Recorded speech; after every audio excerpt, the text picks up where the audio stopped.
Hello, my sweet friends. I hope you're doing well. I hope 2025 is treating you well so far. Gosh, I'm so excited to do this video. I can't contain my love for these books. These books have changed me as a human in a lot of ways. Truly, I know people say that all the time, but I mean it. I have got some, I would like to say tea, but it's just water. I will always be romanticizing water, drinking it out of a cute mug. And Jared has ever so kindly brought in some of his famous chocolate chip cookies. Would you like one? This one is for you. Cheers. Let's get started, shall we? I read 50 books in 2024, and I didn't set a reading goal for myself. That's just what I ended up reading, and now I think it's actually quite a nice number.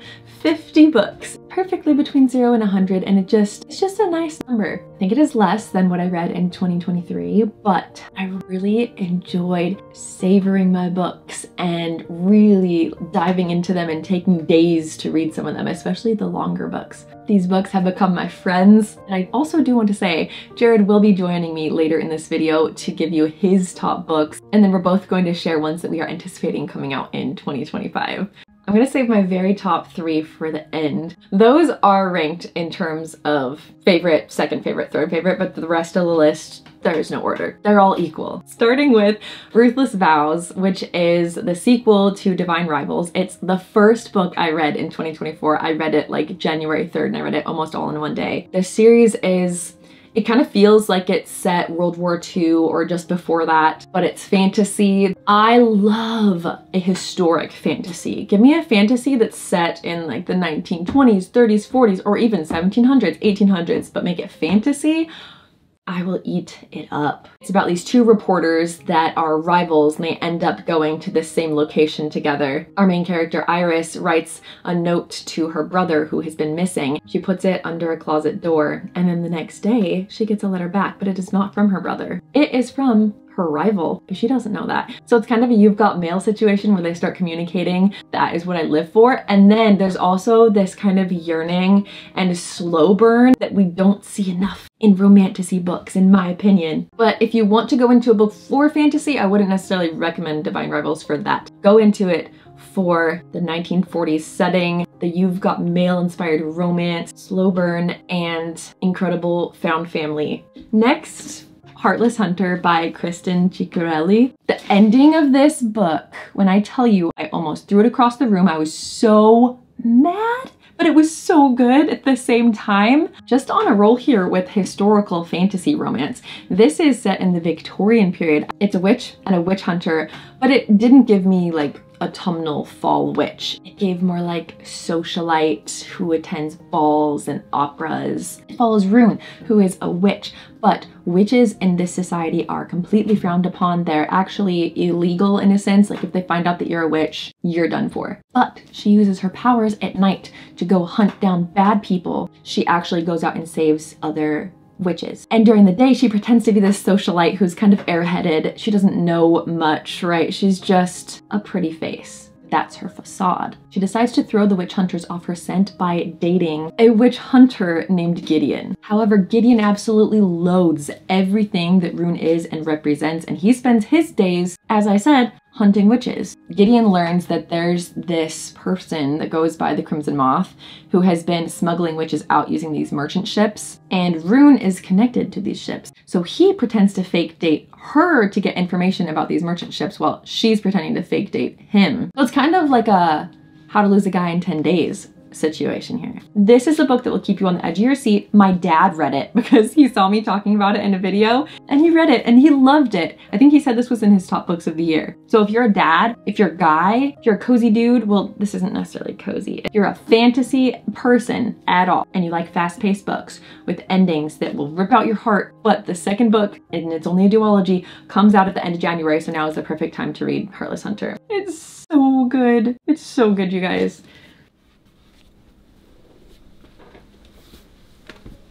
Before continuing on, I want to thank BetterHelp for sponsoring this video.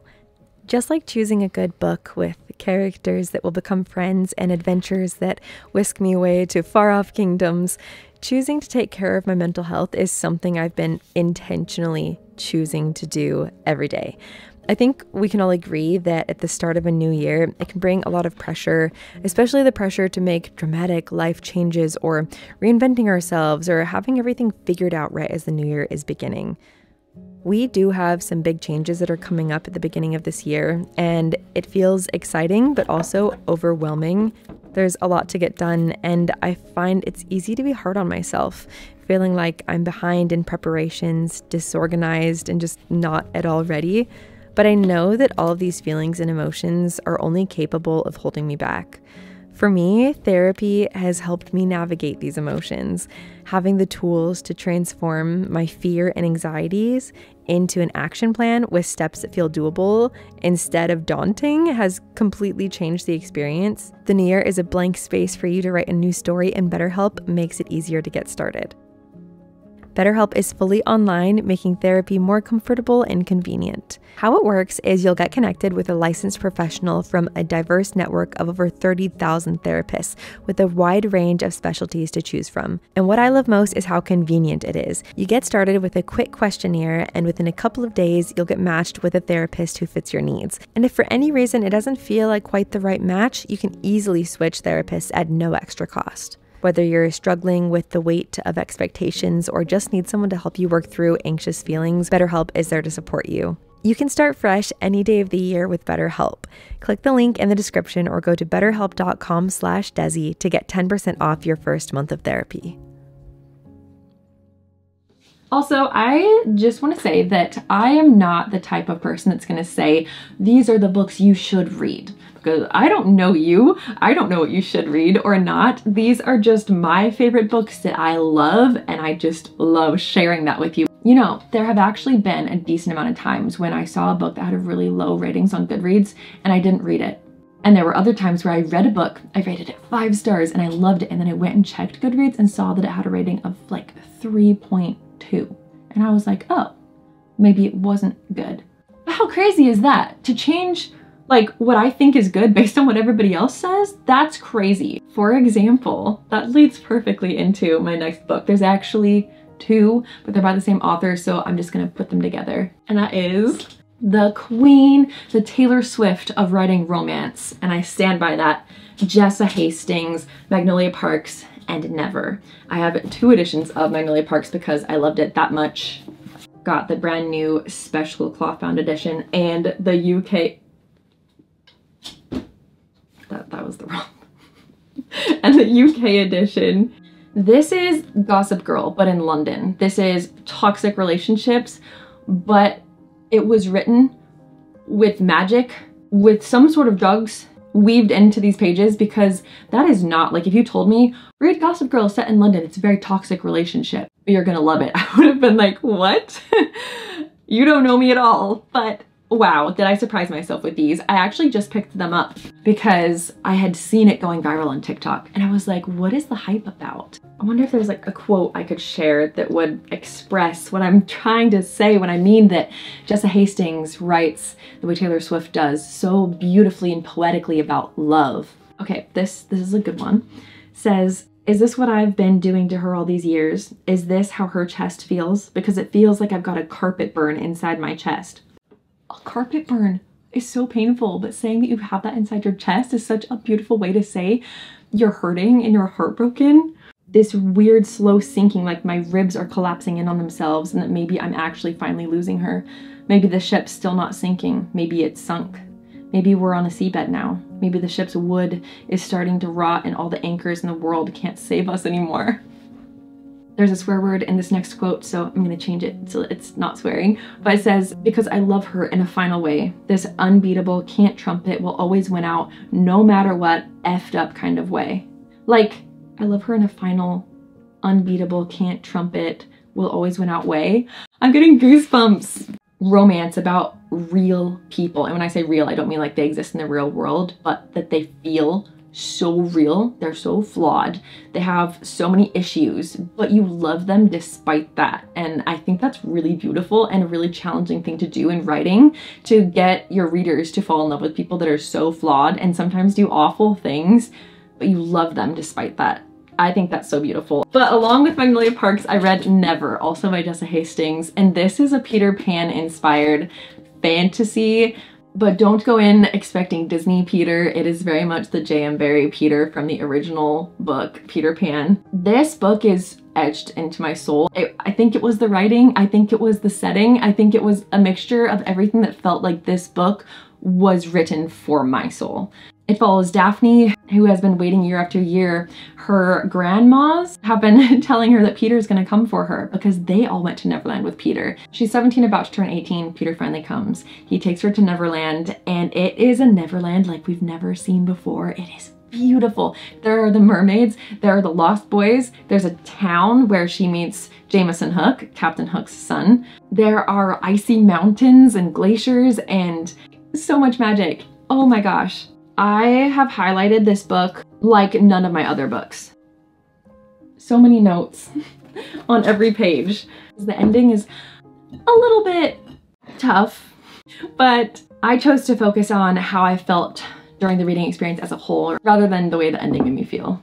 Now, completely taking a different direction, I devoured A Sorceress Comes to Call by T. Kingfisher. Imagine Pride and Prejudice time period, Regency England, manor houses, country cottages, but horror, but also magic. This is a very unique story. It's about a girl who lives with her mother, and she's realized for a long time that her life is a bit different from everybody else. Her house doesn't have any doors between rooms. There's no secrets between her and her mom doesn't allow her to have any friends. Her only enjoyment in life is riding their family horse, Falada. We come to learn that her mother can force her to do anything, essentially like inserting herself into her mind. Cordelia, our main character, is like a puppet for her mother. She has no control, which is really scary and sad and awful. One day, her mother unexpectedly moves them into a manor house with this rich, very wealthy man with the intention to woo him into marrying her so that they can get his fortune, because they're struggling. However, the sister of this wealthy man sees right through her mother and realizes she is not who she appears to be. And in this home, Cordelia starts to feel at home for the first time. She feels like she finally has a family and people who love and care about her. And she sees that her mother is going to try to ruin it all because she's going to take advantage of this man, and then they're all going to leave and it's just going to be her and her mother again. And she has to decide, is she going to fight for her life with her mother or this newfound family, which is one of my favorite tropes, has found family. There was a scene towards the end. I just walked like blank face into Jared's room and I said, I have to tell you about this so that you have it now in your brain and I'm not having to be the only one who has this in my brain right now, because that was messed up. I'm not usually like a horror girl. I don't really enjoy horror, but this was so tastefully done and I would reread it again. Incredible. Actually, yeah, I will be rereading this again. Another kind of dark, I mean, it's not really that dark, but at the time that it was written, I think it was very much considered dark. And that is Carmilla by Sheridan Le Fanu. This is a vampire story that precedes Dracula. To my knowledge, it's one of the first vampire novels. It's very short. I listened to the audiobook in just a couple hours, but wow. There is just something about a vampire classic. I love Dracula, but Carmilla was so intoxicating. I could not put it down. It's about this girl who is waking up with these puncture marks on her neck. She's seeing this woman in her room at night. It's very creepy. There's this woman, I forget if she moves into the neighborhood or moves into their home for a short time, but they become best friends. Carmilla almost becomes kind of obsessed with Laura, and at the same time that their friendship is developing, she's seeing this woman in her room at night, not knowing that it's Carmilla, and not knowing that Carmilla is the one who is putting these puncture wounds in her and drinking her blood. It's so perfect to read during October. And then I think this is quite possibly the best Georgette Hare book I will ever read. This is Venetia, and wow, when I tell you, this book consumed my entire body and soul, everything about the world. It was this book. This book was my world for the 3 days that I spent reading it. I read it with my patrons, and a lot of us agreed that this was one of Georgette Hare's most romantic books. I think her most romantic book. If you've never read Georgette Hare, I would say she's akin to reading Jane Austen, but in a different funny and witty way. Jane Austen is very funny and very witty, but Georgette Here's a little bit more like on the nose. I laugh out loud so many times in her books. They're so fun. I think she wrote them in the 50s, 60s, and 70s, but reading this, you would believe you're reading a novel written in the 1800s. So the story follows Venetia. She grew up in a home with her father and brother or brothers, and her only experience with the world has been through books. She was never taught to doubt someone's sincerity or even how men are supposed to act around her or treat her. She has no life experience and she doesn't even know what is right or what's wrong. One day when she's out on a walk, she runs into Lord Damerel, who is quite a rake. This could technically be considered a spoiler, so I'm not gonna say it, but he does something very rakish, and it was the one thing that I had issue with in this book. If you want to know what it is, you can look it up before you read it. Anyway, she actually finds Lord Damerel quite refreshing because as he's this rake, he doesn't follow the rules. He talks to her plainly. They become kind of like best friends because they're both a little bit strange and have different ideals on life, and they relate to each other that way. They really feel like kindred spirits, like soulmates, and so much of the story is them being friends, which I love. And also the side characters, her brother, I forget his name, but I would die for him. Everything about this book was phenomenal. 6 out of 5 stars. Another romance, but not of the historical variation, is Morbidly Yours by Ivy Fairbanks. I did not read a lot of contemporary romance this year. I don't usually read a lot. I saw this one being described as Edward Scissorhands, who works at a funeral home, and that's all I needed to know, so I picked it up. And I read it with kind of low expectations, but it blew me away. I related so much to Lark. She's from the South. She moves into the street that Callum lives on, and they bump into each other a lot. Lark is dealing with the death of her husband, and Callum is dealing with the fact that he's been with women before but never really fallen in love in a deep way that he wants. He's also very awkward and doesn't really know how to communicate with women especially. He's so cute and so endearing, and I think that's why people connected the Edward Scissorhands reference to him. So Lark has sworn off love. Callum is awkward and not really searching for it, so they become friends. And Lark is teaching Callum how to go out and date and find his dream woman. And of course, how likely is it that Lark becomes his dream woman, right? Because when you're not trying to make something happen, that's when it happens. And it's so sweet and it's funny. I just remember loving Callum and Lark together. Absolutely one of my top favorite couples of the year. Highly recommend it if you like contemporary romance with an Edward Scissorhands like main character and a Southern belle that just makes you want to be her best friend. Next, A Dark and Secret Magic by Wallace Kinney. I didn't think at the beginning of this book that it would be in my top 10. The vibes were incredible for Halloween. It's very much like your favorite Halloween movie, but dash in more vibes of Halloween, small town in Massachusetts, witches, decorating for Halloween parties, pumpkin carving competitions, like it's all there. But for me, I didn't love the romance in the beginning because there is a romance. But by the end, I think I was crying, and I called my dad immediately and said, "Dad, you have to read this. And when you get to the ending, call me after and tell me your thoughts," because wow, it blew my mind. If you like Hocus Pocus, and I'm not saying the story is like Hocus Pocus, but the feeling of nostalgia and the way the story progresses and the way it makes you feel is how A Dark and Secret Magic made me feel. Like, this should be turned into a movie. This would be the most amazing Halloween movie, like Beetlejuice or Hocus Pocus or any of your favorite super nostalgic vibey Halloween movies. This is better than that, in my opinion. Just look at that cover too. Oh my gosh. I went to a book signing with the author. I was so lucky to meet her. Wallace Kinney, she was so incredible to hear from. She was telling us about how the cover design came together, and she said that she didn't want like people on the cover. She wanted it to feel like a book that you would actually pull off of a witch's cottage shelf. This book really has it all. I don't even want to tell you too much about the synopsis because I think it's so fun to go in blind. If you love Halloween, read this. Just read it. You will, I think you will love it. I'm not gonna say you will, but I really think you will. I really do. I'm gonna sound like a broken record, but Erin A. Craig, every book she's written has been 5 or 6 stars for me. This was a 6-star read. I'm pretty sure it was 6 stars. If I said on Instagram that it was 5 stars, I lied. It's actually 6 stars. I don't even know how to talk about it. I don't know how to talk about it. It was so good. Hazel, she is our main character, and she was the 13th child of a family, and 13th children are taken in by the gods, if I remember correctly. And it's kind of sad because the families have the 13th child and they think, well, I'm not even going to take care of you. You're just going to go like live with a god eventually anyway. So Hazel kind of has a hard upbringing until she's 13. Merrick, the god of death, arrives as her godfather to take her away. And he puts her in this little cottage, says, I'm going to fill it with books and you're going to learn all of these things. As she opens the book, she realizes they're all about anatomy, herbs, surgery, and he's saying, you're gonna become the best healer the world has ever seen. She's like, okay, well, this is better than my life before, so sure.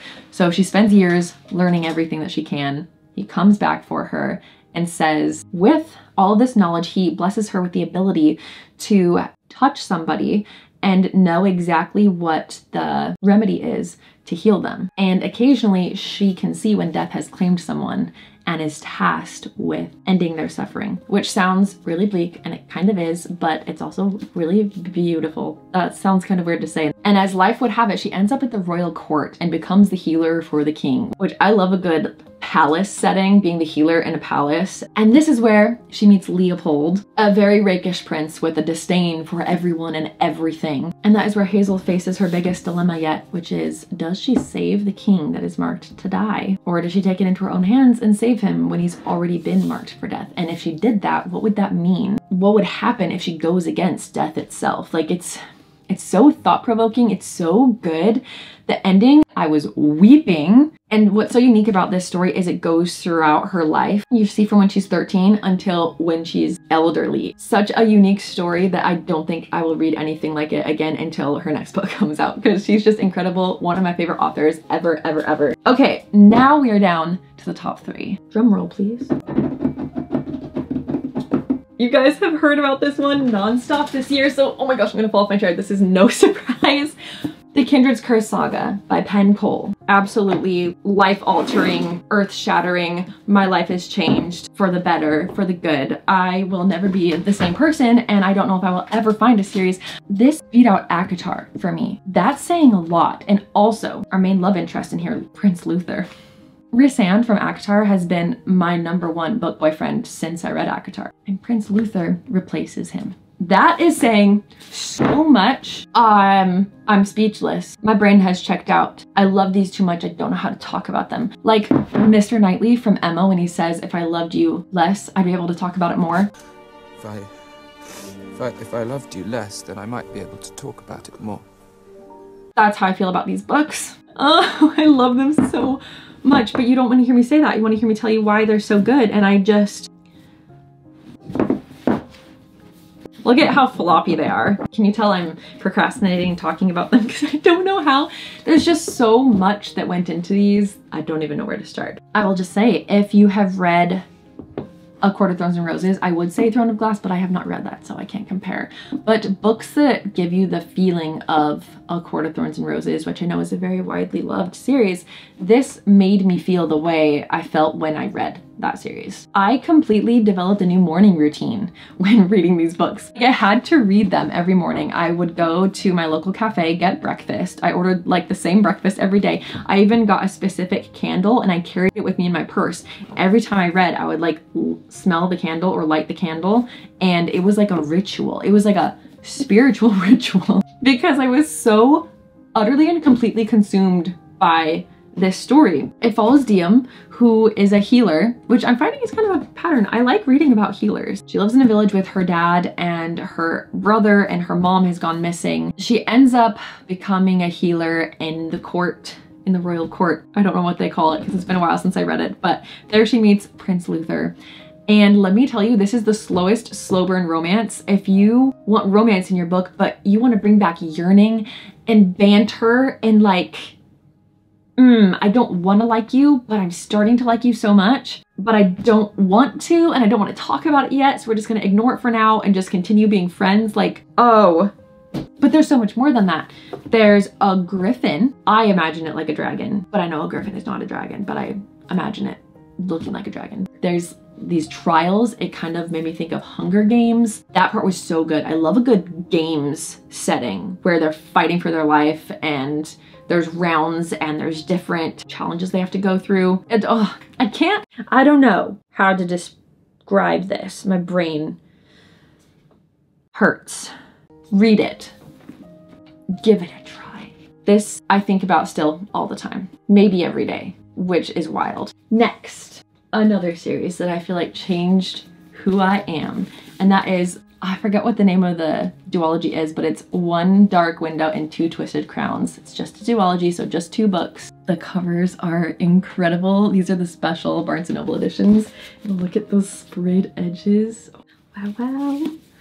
Oh, looking at them just makes me happy.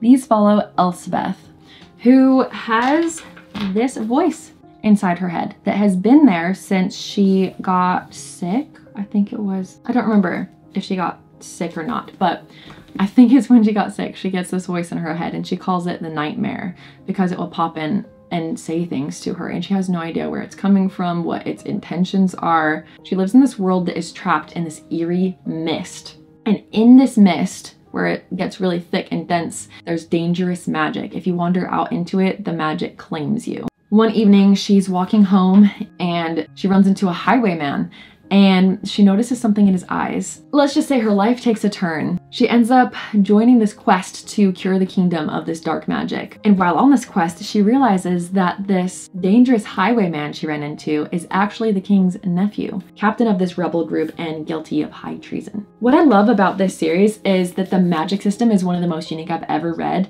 They have, what are they called? Providence cards. I view them kind of like tarot cards or just like regular playing cards. And if you have a certain card, then you have a certain magical ability. But if you lose that card or give it away, then you don't have that ability anymore. So these people will collect these cards and have collections of 10, 11, 12 cards. And some cards are really rare. Some are more common. So the quest is to gather and complete a deck of these cards so that they will have the power to get rid of this dark magic. But at the same time, the nightmare in her head is slowly taking over and she feels as though she's losing herself to it. Can she save her kingdom and find these cards before the nightmare takes over? And actually, what is the nightmare's intentions and why is he there and how did he get there? If you don't like spice and you want a more clean fantasy romance, these are your books. I recommended these to my sister who does not love spice in her books. I think there is one spicy scene in the second book, but it's brief and not very intense and you can easily skip it. It would just be like a page or 2, maybe 3, no more than that, I don't think. This duology is going to be one that if you ask me for a book recommendation, this is most likely going to be like one of my top 3 recommendations. It would probably be this, Spark of Ever Flame, and this last book. That is my favorite book of 2024. It was my second read of 2024, so I read it almost a year ago. You've heard me talk about it if you've watched any of my other book videos this year, and that is Anastasia by Sophie Lark. Over 650 pages. Could have read over 1,000 pages of this. I need more of this in my life. Whatever Sophie weaved into these pages, I will never not think about this. And I'm not exaggerating. I said this kind of about Spark of the Ever Flame. I think about this all the time, all the time. It has moved into my brain into a massive room with a view. It gets full service because this is staying with me for forever. This is a retelling of Anastasia, but if Anastasia had magic and it was set in a world where magic existed. I've also heard it said, and I fully stand by this, that this is like Little Women, but if the Little Women were Romanovs and there was magic. Because a lot of this book, like at least the first half, is more kind of slice of life. You get to see Anastasia grow up from being a young girl and her friendship with this Kozak rebel. You see Anastasia develop this magic that very closely resembles the magic that Rasputin uses. So she, at this point, doesn't think he's bad and doesn't know what he's been doing. So she goes to learn from him and asks him, like, please teach me. I want to learn your ways because I think I have something special about me that's special about you. And I don't know anybody else like this. So please teach me.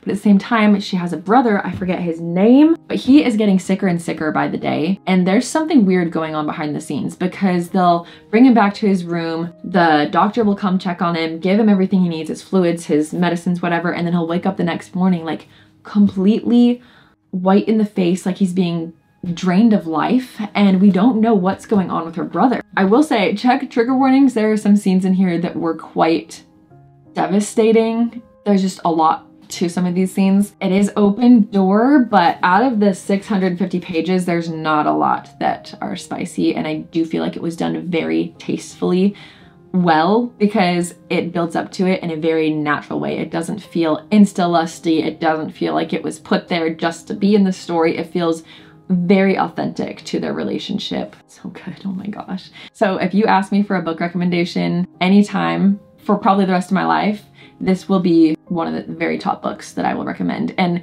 if you're one of my friends online, you know that I have probably recommended this to you personally if you've ever asked me for a book recommendation. And if you think, oh, I don't think I would like that type of fantasy, or it's too long for me, or I'm not usually like a historical fantasy person, I dare you, I challenge you to read this and to see if you don't like it. I'm not saying you should read it, but out of all the books I recommend, this would be the one that I recommend the most highly.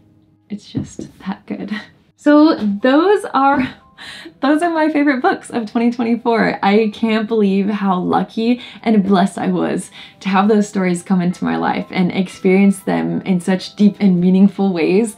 I will remember them forever, and I love the friends that I've made in them. They are people that I think about often, and their stories inspire me in my daily life. Before Jared comes in, I want to share a few books that I'm looking forward to reading most in 2025. And I'll start with 3 that I'm most looking forward to for reading in January that I already have, that are already published. The first one is The Favorites by Lane Fargo. This is a figure skating romance. I think it will be so good to read in January because it's all cold and icy outside. There's scandal. It says, to the world they were a scandal, to each other an obsession. It's a little bit different from what I usually pick up, but I'm seeing my friends giving it 5 stars, and I think it's just the thing I need to read in January. Ice skating, romance, scandal, obsession, love. I don't know. That's all I know. But I'm very, very excited. It was in my book of the month box this month.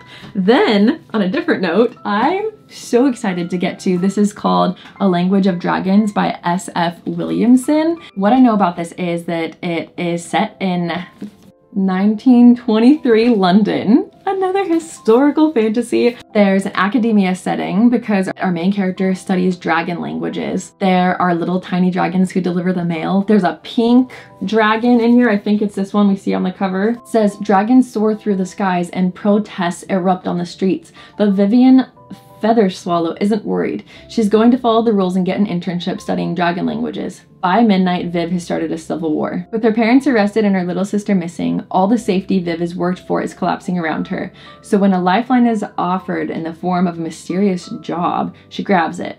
Arriving at Bletchley Park, Viv discovers that she has been recruited to uncover the secrets of a hidden dragon language. If she succeeds, she and her family can go home again. If she doesn't, they'll all die. But the more Viv learns, the more she realizes that the bubble she's grown up in isn't as safe as she thought, and eventually she must decide, what war is she really fighting? And look at this artwork underneath. Like, you must appreciate this. Look at that. Oh, look at that underneath. Also, Beg, Borrow, and Steal by Sarah Adams. I have given every Sarah Adams book either 4.5 or 5 stars. She wrote When in Rome and Practice Makes Perfect, which are 2 of my favorites. And this is also set in that world of those 2 books, but you don't have to read them before reading this one. If I remember correctly, I think she said this was inspired by the movie Charade with Audrey Hepburn and Cary Grant. And that's all I know. And then also I'm really excited to read North is the Night by Emily Rath. It is a sweeping fantasy adventure. I know it's about a girl and her sister. It's set in the winter wilderness. There's a death goddess that attacks their village. So these best friends are separated because this death goddess drags one of them into a mythical underworld. And so the other one has to go on this journey seeking help from the greatest shaman legend, the only person to venture into this underworld and return alive. But there's only one problem, is the stories say that he has since died. That sounds so good. And look at this artwork underneath. Oh, perfect to read in January. Some of the other books that I'm most anticipating in 2025, A Land So Wild by Erin A. Craig. She wrote The 13th Child. I will read everything she writes. It comes out in September, and I think it's like a winter setting, but I'm not sure. Also, oh my gosh, Juliet Marillier wrote one of my favorite stories, well, 2. She wrote Wildwood Dancing and Daughter of the Forest, which are two of my all-time favorite books. And she hasn't come out with a new series in quite a while, but she's coming out with one called The Amber Owl, and it's the beginning of a new series. So I'm really excited to check that out. It comes out, oh, I don't even know when it comes out, but it comes out this year. And then also The Enchanted Greenhouse by Sarah Beth Durst, which is the follow-up. I'm not sure if it's another standalone or if you need to read The Spell Shop first, but it's by the author who wrote The Spell Shop. I love the cover. It's so wintry. I actually just requested this on NetGalley, so maybe I'll be able to read it during winter, which would just be a really nice bonus because it's set during winter.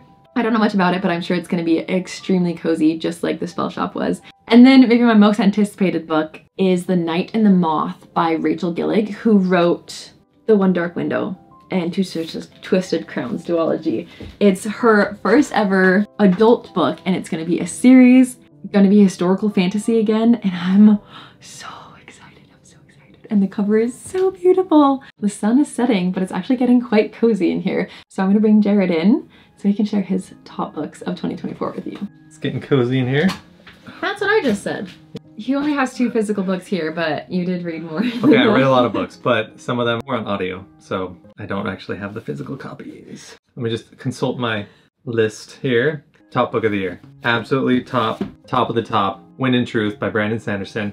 Oh yeah, there you go. Yeah. Wind in Truth, Brandon Sanderson. I don't know if that's in focus. There it is. Anyway, I've been anticipating this one for a long time. It's just the 5th book in the Stormlight Archive series. It's just the 5th book. I mean, it's the 5th book. It was like a 60-something hour audiobook as I read through it. Yeah, fantastic. Great conclusion. It's also one of those books where you have to enjoy the journey when you're reading it. There's little snippets of stuff that happens that it's not just like go, go, go all the time.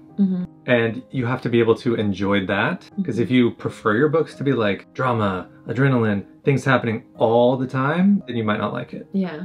No, it was great. It was fantastic. I think it was a great conclusion to that segment of the series. And I can't really say much more about it without giving spoilers. Yeah. Book number 2 is Primal Hunter by Zogarth. This is okay, so I've been really into like lit RPG and isekai type fantasies this year. If you've never read any lit RPGs before, they're basically like a video game in book form, kind of. For example, the characters might find themselves, you know, they were on Earth, regular normal life, and then something happens. They get isekai'd or go into another world, and it's kind of like a video game almost. They might have stats or specific powers they're given. There's always like some explanation for why life is different, but it's kind of like that. I would say the book, there's a strong main character who tries to figure all this out like on his own at first. You know, things are really confusing, but as he goes, he unexpectedly progresses very well. I don't know how to explain that. He discovers he's special, and he uses that to his advantage to overcome a lot of challenges, and it's really fun. It was also one of the earlier lit RPGs that I've read, so maybe because I'm newer to the genre, I enjoyed it a lot. That could be a reason why, but yeah, I like the main character. My third book, or third favorite book of the year, was He Who Fights with Monsters by Shirtaloon, aka Travis Deverell. It's another lit RPG. It's about a guy who, he's like, wakes up naked, in a maze, some like killer devil rats trying to kill him, and he's like, what the freak is happening? A lot of bad things happen to him at first, and he somehow survives, and he acquires some new abilities because of that, that other people might look at him and be like, oh, he might be kind of a bad guy because he's got these darker abilities, but he's actually a good guy.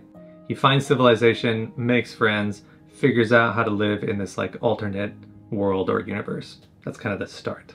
It was really fun. It was a good read and written very well. This next one is more fantasy instead of lit RPG. It's called Mark of the Fool by J.M. Clark. It was a fantastic read. It kept me on the edge of my seat wanting more every single time. The newest book in the series just came out and I went through it in like 2 days. It was really good. That's what Jared does. He becomes interested in something and that's what he does. Like, I remember when you read Heat of the Everflame, this is like a binged like all of them. 600-page book, 750-page book, and you read this in like 3 days, like physically. I'm kind of a binger. But Mark of the Fool, it's about a normal guy living in a fantasy world. He works at like a tavern, I think? No, he works at a bakery. He is an aspiring young mage. However, one day, the Ravener spawn attack his town and everybody has to flee, and he gets hit with the Mark of the Fool. There's these marks that go out to all these heroes every time the Raveners attack, and these marks give you special abilities, except for the Mark of the Fool.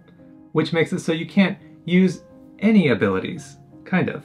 It like restricts you. Interesting. But he's like trying to be a young mage, so he's kind of battling with that. No. Yeah. It definitely has like the academia setting. He goes to a magic school. There's the wise older magic professor trope, Like or the wise old Dumbledore, man, like or Dumbledore or Gandalf. Yeah, it's interesting to see how he kind of uses loopholes in the restrictions that the mark gives him to be able to still kind of use magic-ish, but I don't want to give too much away. He's very inventive and creative and a smart character, which is why I really like the book. Here, make some space for you. What's the name of the series? Just like the Everflame? It's the Kindred Curse Saga. Okay, so the Kindred Curse Saga was also up there on my list. I couldn't really put it in a specific spot, but I'd say it's probably number 4, maybe number 3. It's behind Wind and Truth. Mark of the Fool might actually be ahead of it, and then maybe this one. Yeah, I binged it in just like it was like a week. The slow burn romance was great.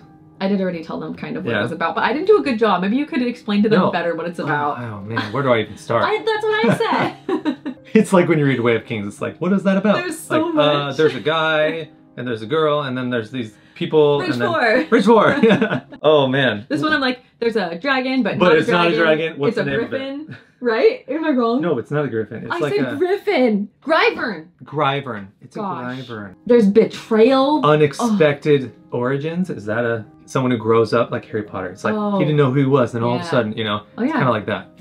Maybe those have to take our word for it. Just read it. I would say like 1 to 3 spice peppers. But the it like first starts 2 with books, 1 and then again, I just have to emphasize the first 2. There's like hardly anything in them, which makes it such a good slow burn, because like for what, more than 500 pages, there's like nothing. So good. Read it. Read the book. You like it as a guy, because I feel like this is targeted primarily towards I'm a huge fantasy fan, and I read ACOTAR, I read Crescent City. Throne of Glass. Ooh, Throne of Glass is my favorite though. That's good. Have you read any romantasy that's not Sarah J. Maas? This one. Last book on my favorites of the year, even though it's hard to pick favorites, right? I read so many. But Unbound by Nicoli Gonella. Ooh, where do I start? It's a lit RPG. He ends up in another world after, I think he was like trying to save his sister, and he like dies. Anyway, he winds up in another world in a foreign place. There's a lot of danger. He has no idea what's going on. Sounds pretty similar to the other ones I've read. Yep. Right? In this world, the difference is he's known as something called an Unbound, which means he doesn't have to abide strictly by the same rules of the magic system in that world. And so the way that he's able to kind of circumvent that is a big part of the story, which makes it very interesting. Other than that, I don't want to say too much, because just going along for the ride and not knowing anything about that book was what was the most fun for me. It's got all the good stuff. It ticks all the boxes. Thank you so much for being here and watching. I feel like this is probably going to end up being quite a long video, so if you're still here, thank you so much. Thank you for still being here. We would love to know your book recommendations based on what you just saw Jared really enjoying in books and what you saw me saying I really enjoyed. But yeah, we would love to hear what you guys have to recommend. Do you want to wrap up? Should I wrap it up the way you do? Like, okay, thanks for watching. Bye, friends. Or what do? You like put your hands up? Yeah. Thank you so much for, am I supposed to like do it the way you do it? Yeah. Or just my own way? Do it like me, however you think I do it. Okay. Thank you so much for watching. You guys are amazing. Remember, there's no such thing as a bad book as long as you enjoy it. I hope you guys have the most wonderful...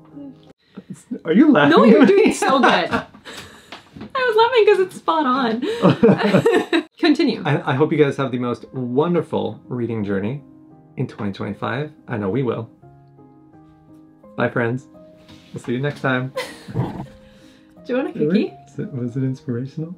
It was great. Oh, thank you. Yeah. Thank you for coming on my show. Oh, thanks for having me.